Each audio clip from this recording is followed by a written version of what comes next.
Hello மக்களே! திருலக்ஷ்மி செம்ம இன்ட்ரெஸ்டிங்கா போயிட்டுருக்கு. நம்ம திவ்யாவும் திருக்கிட்ட எல்லாத்தையும் நேர்ல பார்த்த மாதிரியே, அந்த லாரி ஆக்சிடென்ட் கூட பண்ணது, உன்ன கொலை பண்ணதுக்காண்டி ஒருத்தங்க பிளான் போட்டிருந்தாங்கல்ல, அவங்களா தான் இருக்கும். அப்படி சொல்லிட்டு எல்லாத்தையும் சொல்ல ஆரம்பிக்கிறாங்க. இத கேட்ட கவிதா அப்படியே அதிர்ச்சி ஆயிடுறாங்க. நம்ம திவ்யாவும், சரி உனக்கு ஃபோன் பண்ண பொண்ணு யாருன்னு தெரிஞ்சுதா? அவங்கள கண்டிப்பா யாருன்னு தெரிஞ்சுக்கணும் அப்படின்னு சொல்லும்போது, நம்ம திருவும் அந்த பொண்ண பத்தி தேட ஆரம்பிச்சுட்டாங்கன்னே சொல்லலாம். அதே சமயத்துல எல்லாத்தையுமே கேட்டுட்டு இருந்த நம்ம மகா கவிதாவை சரியா வெளுத்தெடுக்கிறாங்க. ஒரு கட்டத்துல கவிதா தான் இந்த வேலையை செய்தாங்க அப்படிங்கிற ஒரு உண்மை வெளிவந்துதா. வீடியோக்குள்ள போறதுக்கு முன்னாடி நம்ம சேனலுக்கு சப்ஸ்கிரைப் பண்ணிருங்க. அப்படியே பக்கத்துல இருக்க பெல் ஐக்கனையும் கிளிக் பண்ணிடுங்க. அப்பதான் நான் போடுற வீடியோலாம் உங்களுக்கு நோட்டிபிகேஷனா வரும். நம்ம லக்ஷ்மியும் திருவுக்காக அந்த பூஜையை பண்ணிட்டு குங்குமத்தை திருவோட நெத்தில வச்ச கொஞ்ச நேரத்திலே திரு கண் முழிச்சு பார்த்துடுறாங்க. நம்ம டாக்டரும் அதை செக்அப் பண்ணிட்டு திருவுக்கு இனி உயிருக்கு எந்த ஆபத்தும் இல்லை, அவனுக்கு ஹெல்த் கண்டிஷன் ரொம்பவே நல்லா இருக்கு, சீக்கிரத்தில் அவனை வீட்டுக்கே நீங்கள் கூட்டிகிட்டு போயிடலாம் அப்படின்னு சொல்லிட்டு சொல்லும்போது அதை கேட்ட உடனே தான் அம்பியாவுக்கு கொஞ்சம் நிம்மதியாச்சு. நல்ல வேளை நம்ம நினச்ச மாதிரியே நடந்துட்டு நல்ல திருவோட உயிருக்கு எந்த ஆபத்தும் இல்லை, கடவுளே ரொம்பவே நன்றி அப்படின்னு சொல்லிட்டு நம்ம லக்ஷ்மி அம்பிகா குடும்பத்தில் உள்ளவங்க எல்லாருக்குமே அந்த பதிலை கேட்ட உடனே தான் நிம்மதியாச்சு. அதே சமயத்தில் நம்ம மயிலும் லக்ஷ்மி கிட்ட, மகா என்ன பூஜையெல்லாம் நல்லபடியாக முடிஞ்சதில்ல, ஒன்னால தான் இன்னைக்கு திருவோட உயிருக்கு எந்த ஆபத்துமே வராமல் நல்லபடியாக திரும்பியிருக்கான் அப்படின்னு சொல்லும்போது, நம்ம லக்ஷ்மியும் எனக்கு இப்போதான் நிம்மதியாக இருக்கு, பாவம் அவங்களோட உயிருக்கு ஏதாவது ஆபத்து வந்துருமோன்னு சொல்லிட்டு ரொம்பவே பதட்டாயிட்டேன். நல்ல விளையாட்டு, கடவுளோட ஆசீர்வாதத்தினால திரு மறுபடியும் உயிர் பழச்சிட்டாங்க அப்படின்னு சொல்லிட்டு நம்ம லக்ஷ்மி மயில் எல்லாருமே சந்தோஷப்பட்டுட்டு இருக்காங்க. நம்ம அம்பிகாவும் திருவை வந்து பார்க்க ஆரம்பிக்கிறாங்க. அப்படியே கதறி அழும்போது திருவும், எதுக்குமா நீ கவலைப்படுற, அதான் எனக்கு உயிருக்கு இப்போ எந்த பிரச்சனையும் இல்லை, நான் நல்லா தான் இருக்கேன், எதுக்கும் வருத்தப்படாதுங்கன்னு சொல்ல ஆரம்பிக்கிறாங்க. திவ்யாவும் நம்ம திருவை பார்த்து அழ ஆரம்பிக்கிறாங்க. திருவும் எனக்கு இப்போ எந்த பிரச்சனையும் இல்லைன்னு சொன்ன உடனே திவ்யாவும், நான் ரொம்பவே பயந்து போயிட்டேன் திரு, உங்களுக்கு ஆபத்துன்னு தெரிஞ்ச உடனே நான் பயங்கரமாக டென்ஷன் ஆகிட்டேன்னு சொல்லிட்டு அழ ஆரம்பிச்சிடுறாங்க. கவிதாவுக்கு மட்டும் நிம்மதியே இல்லை. நம்ம ஒரு பிளான் போட்டால் எல்லாமே சொதப்பிட்டேன், எப்படியாவது திரு மறுபடியும் உயிர் பழைக்க மாட்டான்னு நினச்சேன், எப்படி இதெல்லாம் சாத்தியாச்சு? கொஞ்ச நேரத்துக்கு முன்னாடி தான் டாக்டர் வந்து ஏதோ கிரிட்டிக்கல் கண்டிஷனில் இருக்கான், பல்ஸ் ரேட் எல்லாம் கம்மி ஆயிட்டுன்னு சொன்னாங்க, திடீர்னு எப்படி இப்படி ஆயிருக்கோம் அப்படின்னு சொல்லிட்டு கவிதா ஒரு குழப்பத்திலே இருக்காங்க.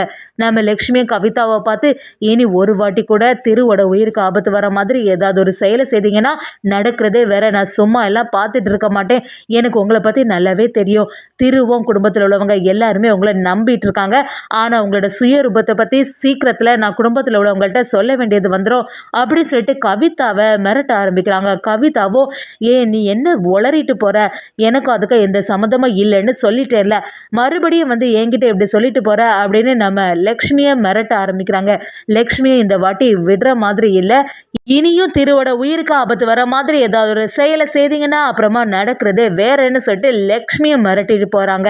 கவிதாவும் கௌதம் கிட்ட ஃபோன் பண்ணும்போது கௌதமும், என்ன கவிதா ஏதாவது குட் நியூஸா அப்படின்னு கேட்கும்போது கவிதாவும், இல்லைங்க, அந்த திரு வந்து மறுபடியும் எந்த பிரச்சனையும் இல்லாமல் உயிர் பழச்சிட்டான் அப்படின்னு சொன்ன உடனே நம்ம கௌதமும், என்ன சொல்கிற கவிதா, அது எப்படி பாசிபிள் ஆகும், அதான் நான் சரியாட்ட அந்த லாரியில் ஆக்சிடென்ட் ஆகிட்டேன், அதில் வேற கொஞ்சம் முன்னாடி தான் நீ ஃபோன் பண்ணி பல்ஸ் ரேட் எல்லாம் கம்மியாக இருக்குன்னு சொன்னேன், திடீர் இருந்தாலும் என்னாச்சு அப்படின்னு கேட்கும்போது கவிதாவும், எனக்கும் அதாங்க புரியலை, டாக்டர் கொஞ்சம் முன்னாடி அவன் உயிர் பழைக்கிறது கஷ்டம்தான்னு சொன்னாங்க, எப்படி தான் அவன் சரியானான்னு தெரிய மாட்டேங்குது அப்படின்னு சொல்லிட்டு நம்ம கவிதா புலம்பி தள்ளும்போது கௌதமும், சரி கவிதா விடு, எப்படியாவது அவனை தீர்த்து கட்டிடலாம், இன்னொருக்கா ட்ரை பண்ணலாம் அப்படின்னு சொல்ல ஆரம்பிக்கிறாங்க.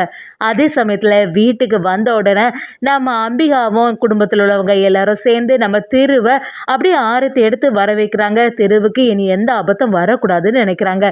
திரு வந்த உடனே நம்ம லக்ஷ்மியும் கிச்சனில் போய் மறைஞ்சிடுறாங்க. நம்ம திவ்யாவும் திருக்கிட்ட, என்னாச்சு திரு, எப்படி வந்து அந்த ரவுடி அந்த மண்டபத்தில் இருக்கான்னு உனக்கு தெரிஞ்சுது, அது வேற அவனை துரத்திட்டே போனியே அப்படின்னு சொல்லிட்டு கேட்கும்போது நம்ம திருவும் நடந்தது எல்லாத்தையுமே ஞாபகப்படுத்தி பார்க்குறாங்க.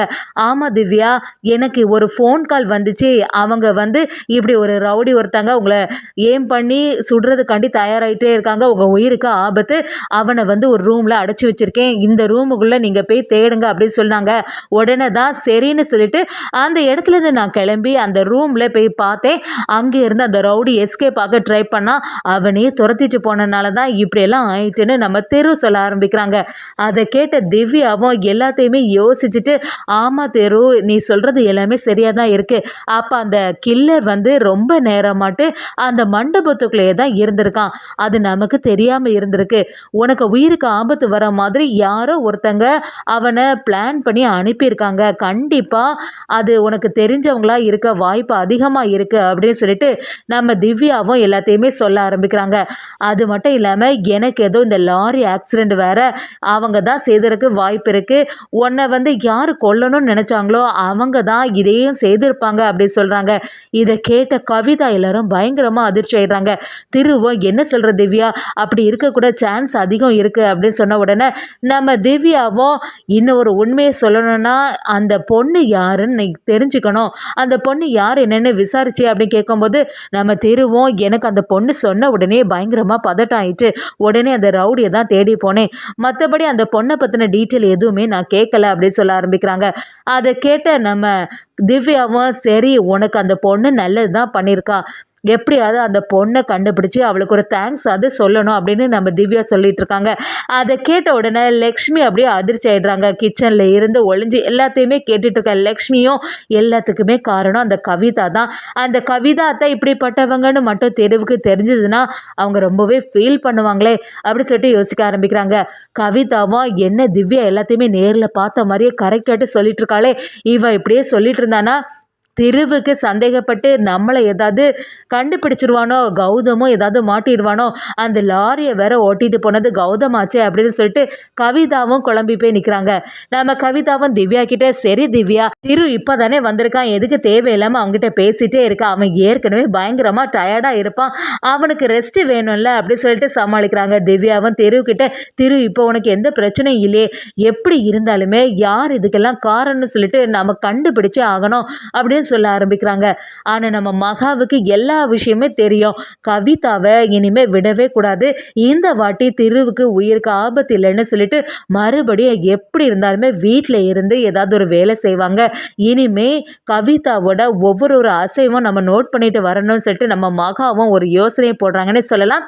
அதே சமயத்தில் மயிலும் நம்ம மகா கிட்ட வந்து என்ன மகா நீ தானே திருவுக்கு ஃபோன் கால் பண்ண அப்படின்னு சொல்லும்போது மகாவும் இல்லைண்ணா நான் ஒன்றும் பண்ணலை, எனக்கு நல்லாவே தெரியும் மகா, நீ தான் அவனுக்கு ஃபோன் கால் பண்ணியிருப்ப, அது மட்டும் இல்லாமல் அந்த ரவுடியை அந்த ரூமுக்குள்ளே அடைச்சி வச்சதும் நீ தானே அப்படி சொல்லும்போது ஒரு கட்டத்தில் மகாவும் ஆமாண்ணா நான் மட்டும் ஃபோன் பண்ணி சொல்லாமல் இருந்திருந்தேன்னா இந்நேரத்துக்கு அவங்களுக்கு இந்த மாதிரி ஆக்சிடென்ட்டே ஆயிருக்காதுல்ல அப்படி சொல்லும்போது நம்ம மயிலும் என்ன மகா பேசிட்டு இருக்க, நீ அவனை எவ்வளோ பெரிய இக்கட்டான சுச்சுவேஷன்லேருந்து காப்பாற்றிருக்கான் தெரியுமா, இனி திருவுக்கு எந்த ஆபத்துமே வரக்கூடாது அப்படின்னு சொல்லிட்டு நம்ம மகாவும் வேண்டுதலை ஆரம்பிக்கிறாங்க.